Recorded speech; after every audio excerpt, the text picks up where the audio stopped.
Hello guys and welcome to our 8th blog of Murder on the Orient Express, and today we'll be discussing chapters 22, 23 and 24, or it's chapters 14 and 15 of part 2 and chapter 1 of part 3. So let's not lose any time and let's get right into it. And now let's get started with chapter 14. So in chapter 14 what happens is we have the men go to inspect the compartment of Mrs. Hubbard and to see the knife, and so they get inside the compartment, in which they gather a group of passengers all outside the door to see what's going on. And so Hercule comes inside and sees that in the door that separates the compartment of Mrs. Hubbard and of Ratchet, there's the sponge bag laying on the handle with the knife dripping blood. And so he asks the doctor Constantine if that blade could possibly be the one that caused the stabs on Ratchet, and he confirms the theory that it's quite possible that it was the homicidal weapon. And however, what gets Hercule quite doubtful is that when he tries the handle, he sees that the door is locked. However, when he looks at the bolts of the door separating the compartments, he sees that Mrs. Hubbard's bolt is open. However, Ratchet's bolt is the one that is locked.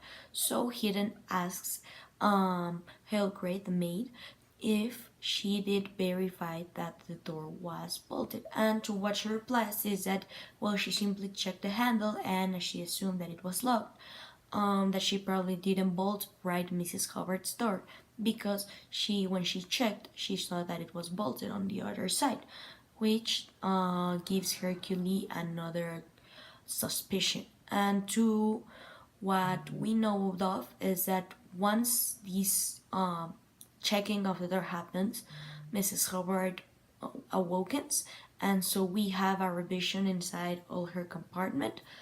Nothing suspicious is found, no kimono, no conductor jacket, and so she's moved into another compartment because she's requested it. She's quite shocked about what she has lived in, and so that's about it for chapter 14. So now moving on with chapter 15 or chapter 23. Chapter 15, we are proceeding with the previously mentioned luggage inspection.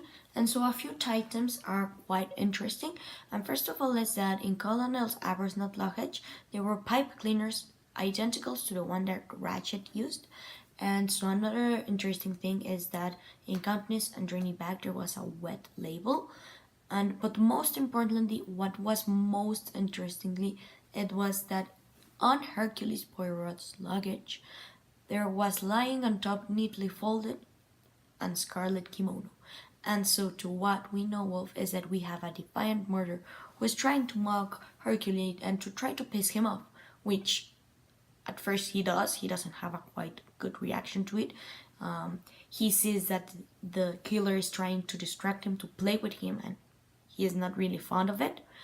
And so then what proceeds next, and it's quite interesting, is that we see Hercule again trying to speak with Mary Debenham and about the conversation she had with the colonel in the Towers Express. However, she refuses to say anything about that conversation, which gives more suspicion to Hercule. And another quite thing that it's more important is that we now know that we have a vengeful princess on board, because we now know that the princess was very fond of Sonia Armstrong, and that she was really pissed when the Cassetti murdered Daisy, and that she seemed to have some vengeance in her words. Okay, and so getting back to the conversation of Mary and Hercule, which is the most important part of the chapter, is that Hercule especially recalls what he heard about the not now, when it's all over, and Mary implies that she cannot talk about what is being over, but she really swears by that she has never seen Ratchet before she boarded Orion's place, and neither has Colonel Abercrombie. Okay, guys, and so that's about it for chapter 15 or part 2, and that's the ending of part 2. That was chapter 23, and now we're gonna be moving on with chapter 24 or chapter 1 of part 3, which we're starting to get closer to the ending of this novel. So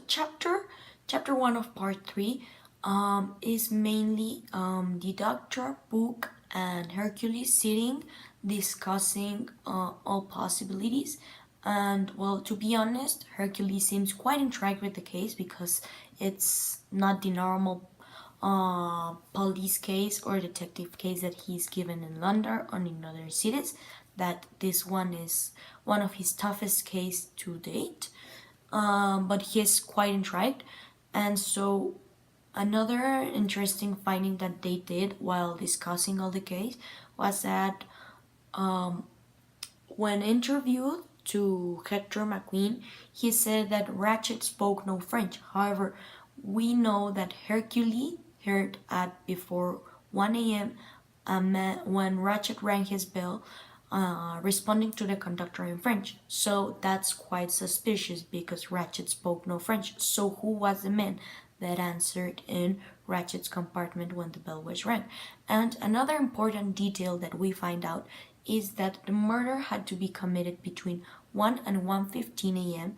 in the stop at Vinkovie, because that was the moment that the wagonlit conductor said that he took a moment to stretch his legs and to walk out a little. So in those 15 minutes there was no man in the corridor, so it was the only moment that the wagonlit conductor could in fact not see anyone passing by because he was not there.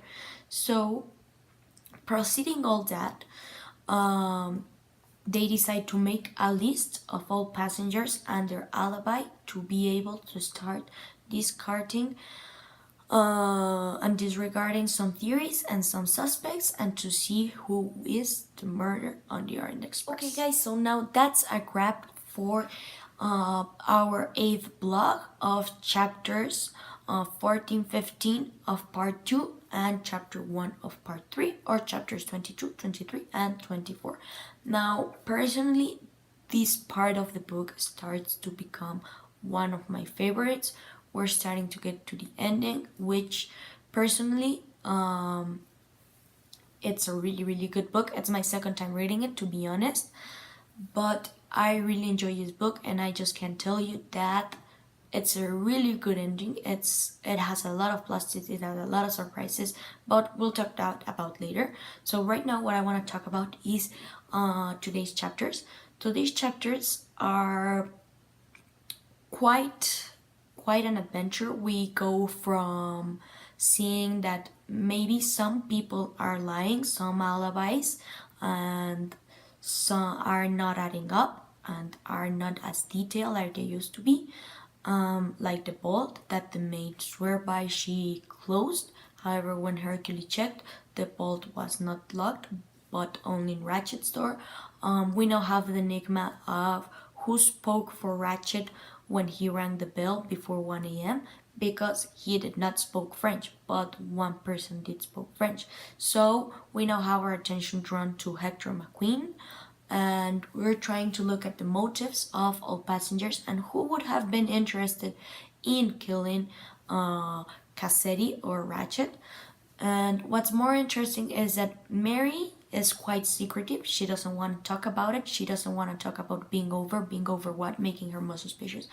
And our vengeful princess, because we now know that there are passengers on board that did have a motive, that did know the Armstrong case, and that are quite close to the affected family that suffered from Cassetti. So it will be a quite interesting development in the future chapters. So stay tuned and to see what happens.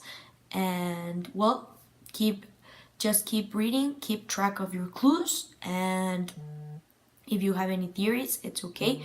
By now, it's possible that you might have more than one theory, because I mean the book is getting more and more complex, and we're just starting to unite all these small theories and all these pieces of information, but ultimately we will have a result, an answer, and we will be able to compare if we did solve the case correctly, or at least if I did and if you guys did it.